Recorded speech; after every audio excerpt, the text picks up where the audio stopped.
शक्तीपीठ हा कायमचा झाला पाहिजे यासाठी पुढची रणनीती आखण्यासाठी आज या ठिकाणी माजी खासदार राशिटी साहेब, जयंतराव पाटील साहेब, गुरव साहेब, बीजी काका या ठिकाणी उपस्थित आहेत.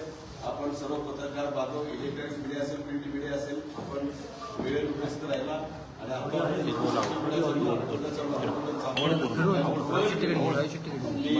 सर्वांचं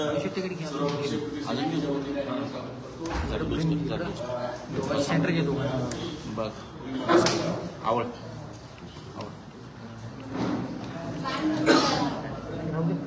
शक्तीपीठ महामार्ग हा गरज नसलेला आहे आणि म्हणून गेली 2 वर्ष आम्ही सातत्यानं या महामार्गाला विरोध करत आहोत. आधी या महामार्गाची लांबी 803 किलोमीटर होती ती 856 किलोमीटर झाली. 86,000 कोटीवरचा खर्च 1,10,000 कोटीवर गेला आणि ते वाढतच चाललेला आहे. नंतर काहीच आवश्यकता नसताना केवळ ठेकेदारांना ठेके देण्यासाठी अथवा ज्या पद्धतीनं महाराष्ट्रामध्ये अनेक प्रकल्प, खर्चिक प्रकल्प उभे करून भारतीय जनता पक्ष हा सगळ्यात मोठा श्रीमंत पक्ष झालेला आहे, त्या हेतून असेल 40-42,000 कोटीमध्ये पूर्ण होणारा हा रस्ता 1,10,000 कोटी रुपयांमध्ये करण्याचा घाट घातलेला आहे. पण मुद्दा असा आहे की याची काहीच गरज नाही, कारण नागपूर रत्नागिरी महामार्गाचा कोल्हापूरपर्यंतचा जो मार्ग आहे तो या नियोजित शक्तीपीठ महामार्गाला बरोबर समांतर आहे आणि आधी राष्ट्रीय महामार्ग प्राधिकरणानं बांधून पूर्ण केलेला तो रस्ता पूर्ण क्षमतेनं चालत नाही आहे. क्षमतेच्या केवळ 25%च वाहतूक त्याच्यामध्ये होत असताना त्याला समांतर रस्ता करण्याची काहीही गरज नव्हती. तरी हा रस्ता करायचाच असा अट्टास राज्य सरकार करतंय. एक तर याच्यामध्ये 25,000 एकर जमिनीपैकी जवळपास 18,000 एकर जमीन ही बागायत जमीन आहे. वाळवा तालुका असेल, शिराळा तालुका असेल, कोल्हापूर जिल्ह्यातला शाहूवाड वनाळा तालुका असेल, करवीर तालुका असेल, ही सगळे बागायत पट्टा आहे. पलूस तालुका असेल, ज्या बागायतीच्या जमिनी आता विशेषतः पलूस कडेगावच्या पाण्याखाली आणल्या आहेत त्याच्यासाठी यापूर्वी क्रांतिसिंह अण्णादाना नायकवडी, जी.डी. बापू लाड, संपूर्णराव देशमुख या लोकांनी अनेक आंदोलनं केली, पाणी परिषदा घेतली. त्यावेळी म्हैसाळ टेंबू योजना कार्यान्वित झाल्या आणि या जमिनी सगळ्या बागायती झाल्या आणि रेखणीच्या एका फटकाऱ्याने आज त्या सगळ्या जमिनीवर वरवंटा फिरवायचं चालू. वाळवा तालुक्यातल्या शेतकऱ्यांनी स्वतःच्या जमिनी गहाण ठेवून लिफ्ट योजना केल्या, जमिनी बागायत केल्या. त्या जमिनी आज या शक्तीपीठ महामार्गाद्वारे काढून घेतल्या जात आहे. एवढंच नव्हे तर वाळवा तालुका असेल किंवा कराड तालुका असेल, शेजारचा कोल्हापूर जिल्हा असेल, महापुराच्या खाईत लोटला जाणार आहे. कारण आता केंद्रीय जल आयोगाने कबूलच केलेलं आहे की अलमट्टीच्या पाण्यामुळं सांगली कोल्हापूरला पूर येतो हे आता अधिकृतरित्या कबूल केलं. त्याचं कारण महापुरामध्ये पात्राबाहेर पाणी जेव्हा पडतं त्यावेळी त्या पाण्याच्या प्रवाहाला अडथळा निर्माण झाला की खूप तयार होते आणि 15-15 दिवस पूर रेंगाळतो. पूर्वी पूर यायचा पण 2-4 दिवसांमध्ये तो ओसरायचा.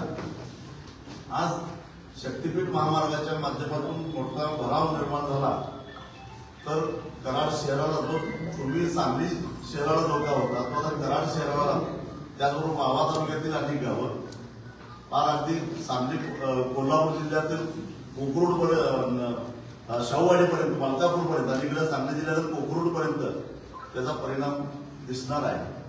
आणि म्हणून या रस्त्याची आम्हाला गरज नाही आहे. हे 1,10,000 कोटी रुपये शेवटी प्रवाशांना त्या रस्त्यावरून प्रवास करत असताना टोलच्या माध्यमातून परत द्यायचे आहेत. आधीच महाराष्ट्रावर प्रचंड कर्ज असताना 1,10,000 कोटी कर्जाची गरज नाही आणि म्हणून हा रस्ता रद्द करावा. आम्ही 12 जिल्ह्यामध्ये जाऊन आलेलो आहोत.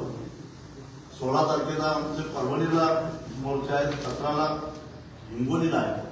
सगळीकडं शेतकऱ्यांचा विरोध आहे आणि म्हणून सांगली जिल्ह्यातल्या शक्तीपीठ बाधित त्याचबरोबर शक्तीपीठ महामार्गामुळं संभाव्य पूर बाधित या सगळ्या शेतकऱ्यांना घेऊन आम्ही 21 ऑगस्टला क्रांतिसिंह नाना पाटील यांच्या पुतळ्यापासून जिल्हाधिकारी कार्यालयावर सकाळी 11 वाजता एक प्रचंड मोठा मोर्चा काढणार आहोत आणि त्या मोर्चाच्या माध्यमातून सरकारला आम्ही इशारा देणार आहोत की संयुक्त मोजणी करण्यापासून आम्ही त्याला अडथळे आणू, कारण शक्तीपीठ महामार्ग शेतकऱ्यांना नको असलेला महामार्ग आहे.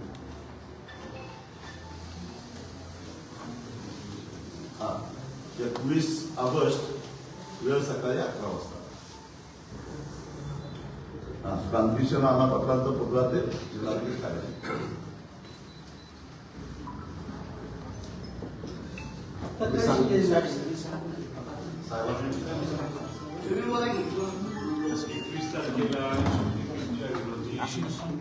जनतेच्या भावना व्यक्त करण्यासाठी 15 वाजता सांगलीमध्ये मोर्चाचं आयोजन करण्यात आलेलं आहे.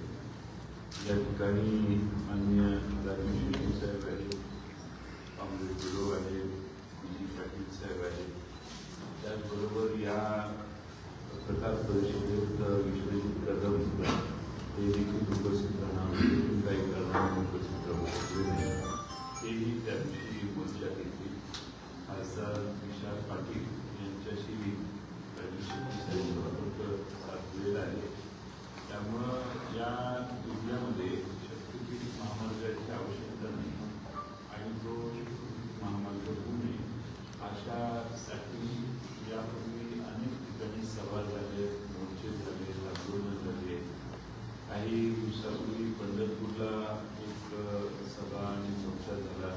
नामदेवाच्या पायरीला जाऊन आम्ही साखर घातलं की परमेश्वरांनी विठ्ठलांनी सरकारला योग्य वृत्ती द्यावी. प्रचंड पैसे खर्च करून ज्या भागातून आपण मार्ग काढतोय त्या भागात आधीच दळणवळणाच्या चांगल्या सुविधा आहेत. त्यामुळं लोकांचं जमिनी घेणं हे योग्य होणार नाही. ज्या भागातून हा रस्ता सांगली जिल्हा कोल्हापूर जिल्ह्याचा भाग बघितला तर अतिशय सकस जमिनी, काळ्या जमिनी आणि शेतकऱ्यांनी स्वतःच्या खर्चाने गुंतवणूक करून कर्ज काढून इरिगेटेड केलेल्या जमिनी या सरकारने घेणं टाळलं पाहिजे, अशी आमची सुरुवातीपासून भूमिका आहे. आणि म्हणून या मोर्चामध्ये शक्तीपीठ महामार्गात जी गावं जे तालुके येतात त्या भागात जनतेचा विरोध व्यक्त करण्यासाठी सांगलीला मोर्चा काढला. यापूर्वी कोल्हापूरला एक मोर्चा झाला, सोलापूर जिल्ह्याचा मोर्चा पंढरपूरला झाला, परभणी आणि अन्य जिल्ह्यात देखील त्याचं आयोजन आता पुढच्या काही दिवसात आहे. त्याच पद्धतीनं आता सांगलीला जिल्हाधिकाऱ्यांच्या कार्यालयाचा मोर्चा नेण्याचं आम्ही ठरवलं. सांगितले की किती क्षेत्र बाधित आणि किती शेतकरी असा अंदाजे आपण काय काढला? 920 एकर जमीन सांगली जिल्ह्यात, वाळवा तालुक्यात, वाळवा 4 तालुक्यात मालवाडी किती शेतकरी बाधित होतात जिल्ह्यात असं आम्ही काय काढलं टोटल 25,000 एकर जाते एवढं मला माहिती. आम्ही वाळवा तालुक्याचे काढले. नाही तुम्ही आता जे म्हणताय नाही जमीन जाणार तेवढं तर बाधित आहेच, तुमचं काय इफेक्टिव्ह किती गावावर आमच्या आकलनाप्रमाणे ठराव होता, गाव सभागृह झाले, नगरपालिकेचा झाला किंवा सहकारी संस्थांचे ठराव झाले, इरिगेशन सोसायटीचे ठराव झाले, तर संपूर्ण तालुक्यावरच त्याचा परिणाम होणार. कारण सगळे प्रक्रिया उद्योग जे आहेत ते बाधित होणार आहे. सगळ्या सिंचन लाईन ज्या आहेत इरिगेशनच्या त्या सगळ्या बाधित होणार आहेत. आणि आता पाणी थांबून साचल्यामुळं बाद होणाऱ्या जमिनीचं प्रमाण आणखी वाढपूर आहेच, पण जमिनीची रचना खोल असल्यामुळं आणि मध्येच भरावस्थेच्या येणार असल्यामुळं जे अंडरकरंट्स वाहणार होते पाझरण्यासाठी ते सगळे बंद होणार असल्यामुळं मोठ्या प्रमाणामध्ये जमिनीचं नुकसान होणार. शेतीचं इतके हे दिवस बघा, त्याच्यामध्ये अजून जरा मी बोलतो. मांजरीचा जो पूल आहे कृष्णेवरचा आणि त्याच्या नदीवरचा जो भाव आहे त्याचा मांजरी तर त्याचा परिणाम सांगली शहराला आणि शिरोळ तालुक्याला पाणी तुंबल्यामुळे भोगावं लागतं. पण त्याच्यापेक्षाही मोठा भराव आणि जास्त लांबीचा, कारण भोगाव पासून कामेरीपर्यंत 17.5 किलोमीटर लांबी आहे. एवढ्या लांबीचा हा भराव पडणार कृष्णेच्या पाण्याच्या भरावाच्या विरोधात आणि पाणी पास होणार फक्त पुलाकडनं पास होणार आणि त्यामुळं ते तुंबलेलं पाणी फार कराडपर्यंत पाठवलं आणि इकडं मलकापूरपर्यंत त्याचा इफेक्ट झाला. कारण आपण बऱ्याच वेळा बघितलंय की हिप्परगीचं एखादा गेट जरी उघडायचं राहिलं तर आपल्या सांगलीत पाणी शिरतं. हिप्परगी आपल्यापासून किती लांब आहे तर त्याचा परिणाम होणारच, कारण पाण्याचा प्रवाहाचा वेग मंदावला की पाणी तुंबत मागं जातं. त्यामुळं केवळ जमीन लाभाऱ्यांचा हा मुद्दा नाही आहे. आमच्या जमीन पुरामध्ये आमच्या जमिनी जर 15-20 दिवस जमीनच पाण्याखाली जायला लागली तर शेती कशी करायची? खानापूर तालुक्यामध्ये 815 एकर जमीन जाते. कडेगाव तालुक्यात 882 एकर जमीन जाते. पलूस तालुक्यात 582 एकर जमीन जाते आणि वाळवा तालुक्यात 973 एकर जमीन जाते. म्हणजे सांगली जिल्ह्यातली 3052 एकर जमीन जाते. बाधित शेतकरी आणि बाधित शेतकऱ्यांची संख्या नाही माहिती आमच्या, पण ती त्यापेक्षा काही हजार असेल.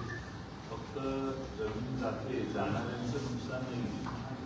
जमीन रस्ता गेल्यावर ती एक मोठी भिंत, चीनची भिंत जशी असते तशी ती भिंत तयार होते आणि तेच गाव जे हजारो वर्ष पुण्या गोविंदानं होतं त्याच गावाच्या शेतकऱ्यांची नोंद होतात. गावाच्या तिकडच्याशी संबंध राहतो.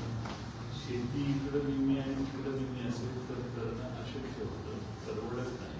आधी शेती परवडत नाही आणि बांध बंदिस्ती एवढी मोठी होते की इकडचं पाणी तिकडे जात नाही, तिकडचे पाणी इकडे जात नाही.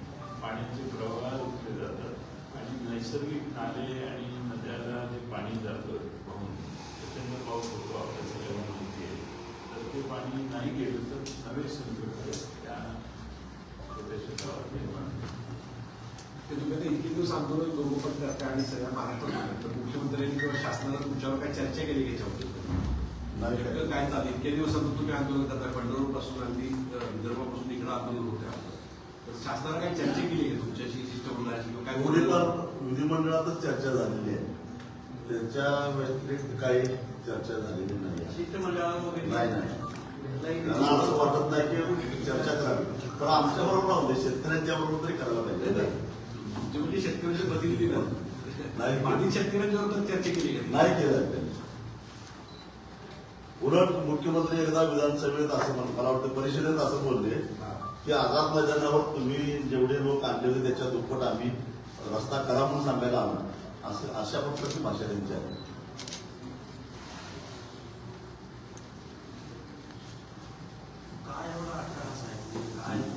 मी सांगितलं की 42-45 हजार कोटीत होणार रस्ता 1,10,000 कोटीत करायचा. हे काय सांगायला उघड उमेद आहे कशासाठी करावं? हो, दुसरं काहीच नाही. मग आम्ही मागणी करतोय 6 महिने झाल्यापासून की हा डीपीआर बरोबर आहे. IIT पवई, रुडकी या संस्था आहेत ना त्या रस्त्यावर काम करणार किंवा IRC इंडियन रोड कौन्सिल त्यांच्याकडून तपासून घ्या ना आणि आमच्यासारख्यांची खात्री पटवून द्या की बाबा हे चुकीचं तुम्ही ऍक्शन घ्यायला, असं काही नाही आहे. ते काय करत नाही.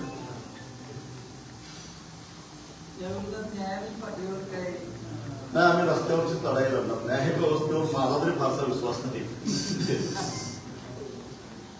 ग्रामसभेच्या सगळे ठराव दिले सांगली जिल्ह्यातले की ज्या ग्रामसभेमध्ये पूर्ण विरोध आहे आमचा शक्तीपीठला आणि मग जर 30%पेक्षा जास्त विरोध असला तर रस्ता करायचा नाही. मग हे सरकार आम्हाला पाणी नसलं तर पाणी देतं, वीज नसलं तर मग ते वीज देतं. शेतकऱ्याच्या जमिनी काढायसाठी हा कायदा बाजूला ठेवून हायवे ऍक्ट 1955 घेतला ते जुना. म्हणजे याचा अर्थ आमचं म्हणणं नाही आमच्यावरती जेवढं करता येईल तेवढं करता येईल हा अन्याय आहे. आणि दुसरं त्यामध्ये आमचं असं की या सगळ्या हरकती दिलेल्या आहेत त्या की आम्हाला नको आहे कसा तोटा आहे वेगवेगळ्या अंगांमधून. जर हरकती दिल्यावर जर आमचा तोटा असेल तर हरकती आमच्या निकालात काढायला त्यांना आधारच नाही. त्यामुळे आमचा न्यायाचा लढा आहे. शेट्टी साहेब,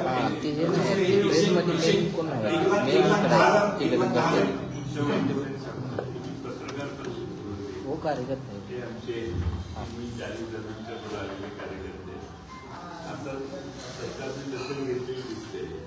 इंडिव्हिज्युअलचे 2 माणसं फटका देतात, एक टोपीवाले आणि जबडी या घेऊन घेतात. आता कदाचित आमची मागणी मान्य होती एवढं सोपं झालं. शेट्टी साहेब, तुम्ही आम्हाला बोलायला काळजी घ्यायला पाहिजे.